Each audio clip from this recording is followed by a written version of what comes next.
जैसे जैसे 2024 के चुनाव नजदीक आ रहे हैं, राजनीतिक मुफ्तखोरी के विषय को प्रमुखता मिल रही है। सवाल उठता है, क्या ये चुनावी वादे वास्तव में मतदाताओं के लिए आवश्यक हैं, या ये महज मुफ्त उपहारों सहित लुभावने वादे के साथ मतदाताओं को लुभाने के लिए अपनाई गई एक रणनीति है? हाल ही में एक टिप्पणी में भारत के सर्वोच्च न्यायालय ने राजनीतिक दलों द्वारा चुनाव अभियानों के दौरान वादा किए गए मुफ्त उपहारों के मुद्दे को गंभीर आर्थिक मामला माना। नतीजतन न्यायालय ने इस मुद्दे की गहन जांच के लिए एक स्वतंत्र संस्था की आवश्यकता पर जोर दिया।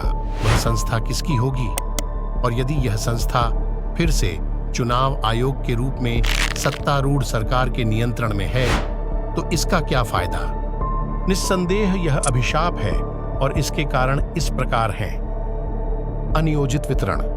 बजट प्रस्तावों में उचित समावेश के बिना प्रतिस्पर्धी तरीके से मुफ्त चीजें बांटने से अर्थव्यवस्था पर उल्टा प्रभाव पड़ सकता है।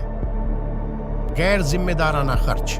राजनीतिक दल विपक्षी दलों का मुकाबला करने के लिए गैर जिम्मेदाराना खर्च कर सकते हैं, जिससे वित्तीय भंडार में भारी कमी आएगी और आम आदमी पर बोझ पड़ेगा। राजकोषीय दबाव और गलत आवंटन। टीवी और बर्तन, मुफ्त बिजली, पानी आदि जैसी मुफ्त वस्तुएं देने से सरकार के राजकोषीय संसाधनों पर भारी बोझ पड़ सकता है, और इसके वजह से करदाताओं के पैसे की बर्बादी हो सकती है। बुनियादी ढांचे के विकास में बाधा। मुफ्त वस्तुओं पर अत्यधिक खर्च बुनियादी ढांचे जैसे महत्वपूर्ण क्षेत्रों के लिए राजकोषीय धन को कम कर सकता है, जिससे पूरी आर्थिक वृद्धि और विकास में बाधा आ सकती है। आगे बढ़ते हुए दिए गए तर्कों के बीच संतुलन बनाना आवश्यक है। जबकि कुछ नीतियां जैसे कि एलपीजी सब्सिडी और कृषि सब्सिडी आर्थिक गतिविधि को बढ़ाने और समाज के पीड़ित वर्गों का समर्थन करने में सफल रही हैं, सभी नागरिकों को इसमें शामिल कर मुफ्त और सब्सिडी के वितरण के लिए एक विवेकपूर्ण और उचित दृष्टिकोण आवश्यक है। इसके अलावा भ्रष्टाचार के मुद्दों को संबोधित करने के लिए उपायों को लागू किया जाना चाहिए, ताकि यह सुनिश्चित किया जा सके कि इनका सही लाभ सही आदमी तक पहुंचे। मुफ्त और कल्याण के बीच अंतर करना महत्वपूर्ण है।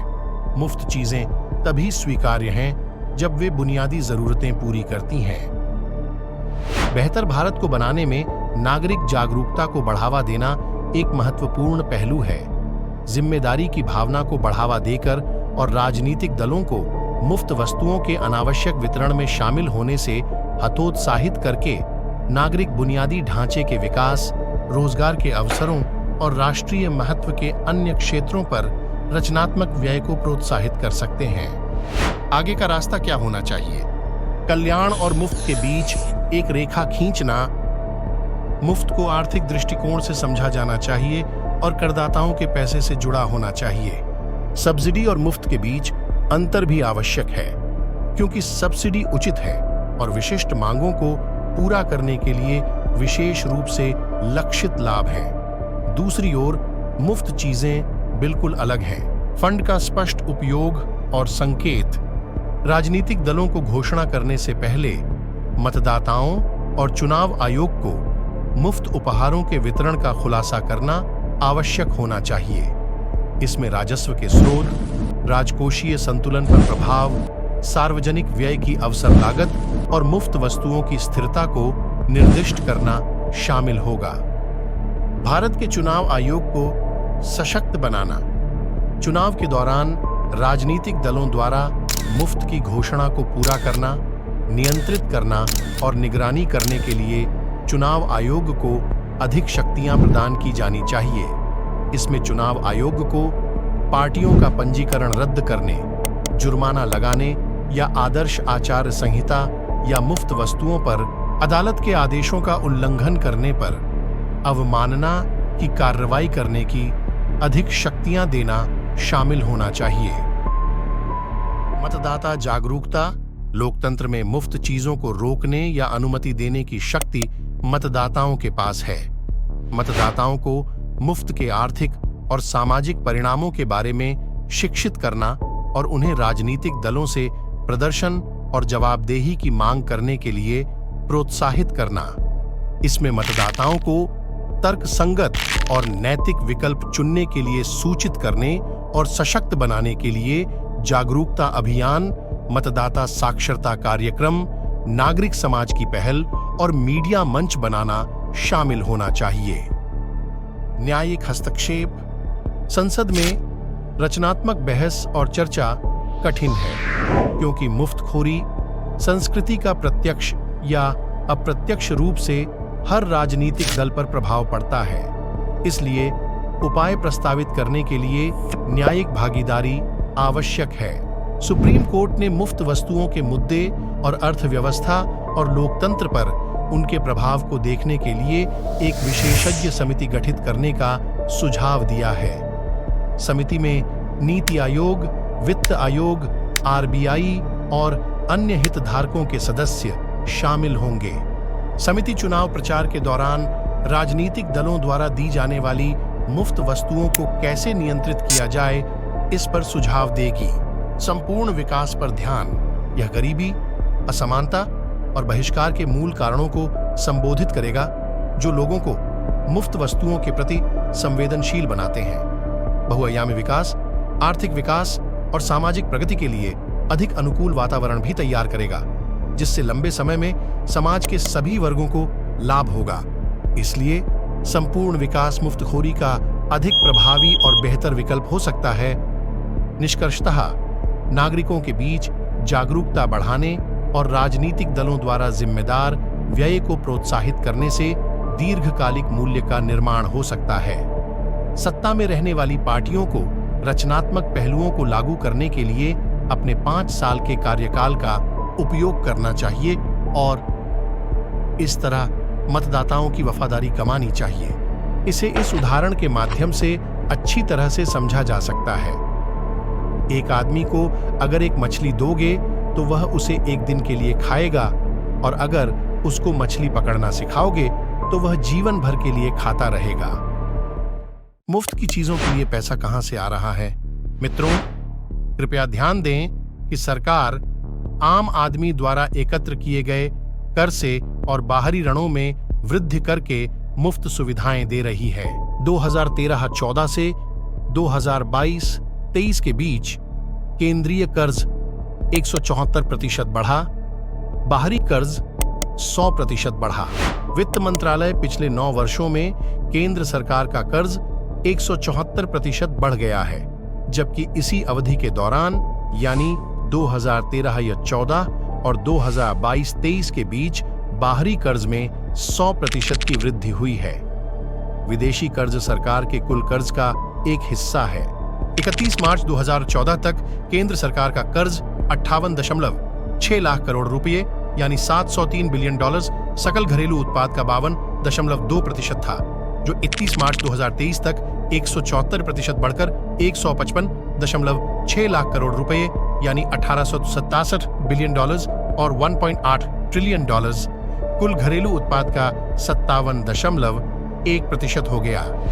इससे भी महत्वपूर्ण बात यह है कि सरकार का विदेशी कर्ज जो 2013-14 में $3,74,484 करोड़ 45 बिलियन था, 2022-23 में 100% बढ़कर $7,48,805 करोड़ 90 बिलियन हो गया।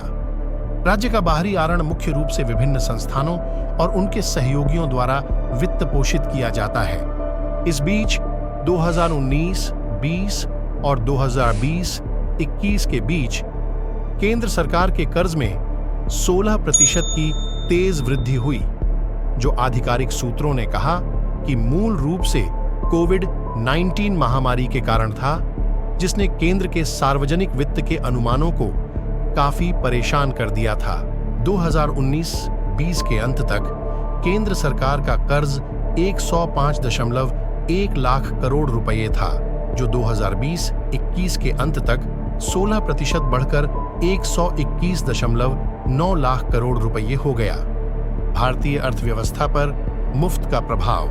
जैसे जैसे भारत चुनावों की तैयारी कर रहा है, राजनीतिक दल वोटों के बदले मुफ्त उपहार देने के वादे कर रहे हैं। मुफ्तखोरी की यह संस्कृति नागरिकों में हक की भावना पैदा करती है और देश की आर्थिक वृद्धि में बाधा डालती है। वोट और सत्ता हासिल करने की कोशिश में विभिन्न राजनीतिक दल मुफ्त चीजों के वादे कर रहे हैं, जिससे एक ऐसी स्थिति पैदा हो गई है जिसने भारतीय नागरिकों और अर्थव्यवस्था दोनों के लिए गंभीर चिंताएं पैदा कर दी हैं। मुफ्त चीजों को समझना। वोट और चुनावी जीत हासिल करने के लिए राजनेताओं द्वारा दिए जाने वाले उपहारों या सेवाओं के रूप में मुफ्त चीजें देश की आकांक्षाओं और आर्थिक विकास के लिए एक महत्वपूर्ण खतरा पैदा करती हैं।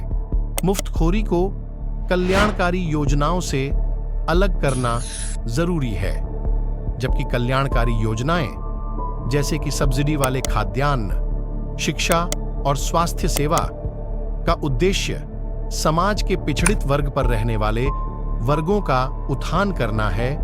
मुफ्त परिवहन, बिजली या गैस कनेक्शन जैसी मुफ्त सुविधाएं अक्सर करदाताओं पर बोझ डालती हैं और पूरी आर्थिक विकास में बाधा डालती हैं। महंगाई दर पर प्रभाव।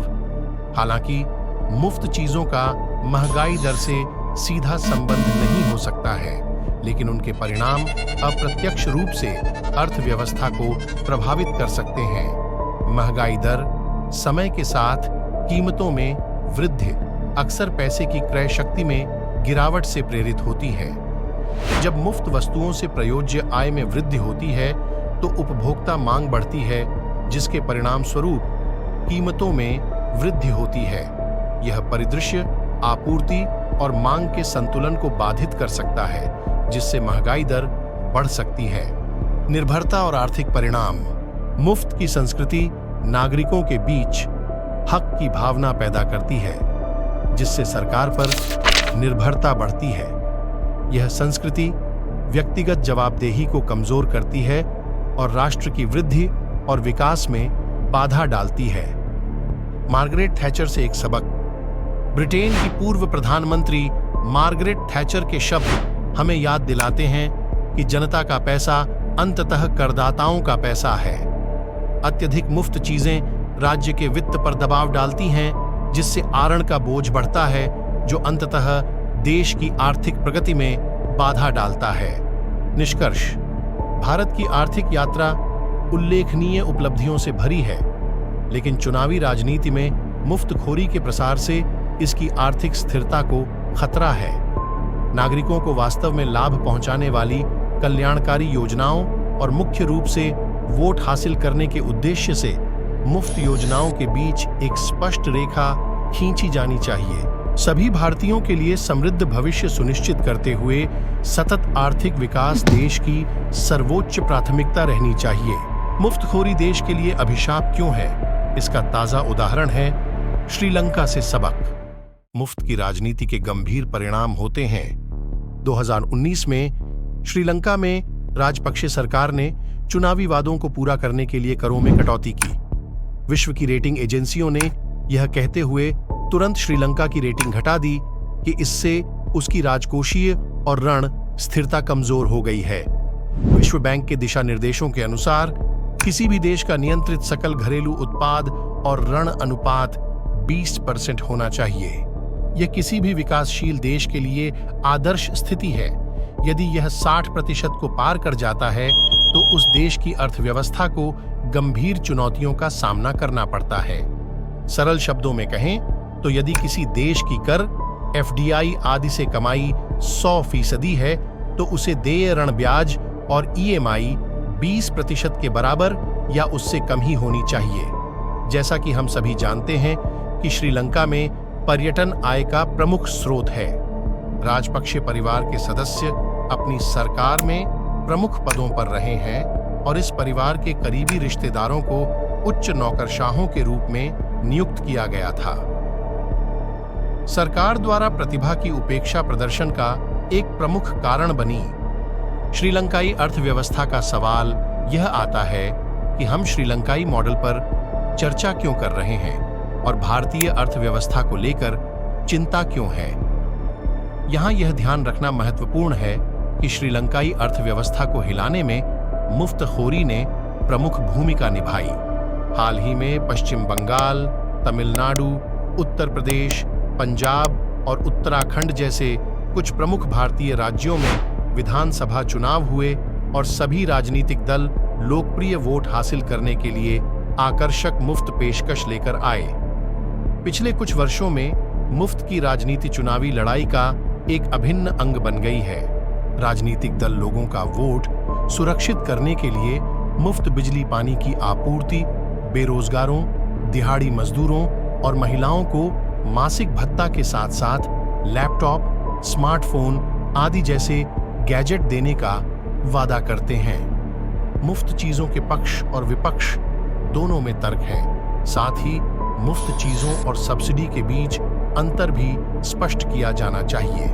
सरकार वर्तमान स्थिति और प्रभावी प्रमुखताओं की जांच करके लक्षित क्षेत्र के लोगों को सीमित समय सीमा के लिए सब्सिडी प्रदान करती है। चुनावों के दौरान राजनीतिक दलों द्वारा मुफ्त वस्तुओं का इस्तेमाल ज्यादातर लुभाने के लिए किया जाता है। हालांकि इस अवधारणा का अच्छा उपयोग किया जा सकता है यदि यह जरूरतमंदों और वंचितों को ध्यान में रखकर बनाई जाती है। तो स्थापित धारणा है कि वोट जीतने का एकमात्र तरीका ऐसे उपहार देना, ऐसी योजनाओं की पेशकश करना है जो किसी राज्य और देश की अर्थव्यवस्था के लिए फायदेमंद नहीं है।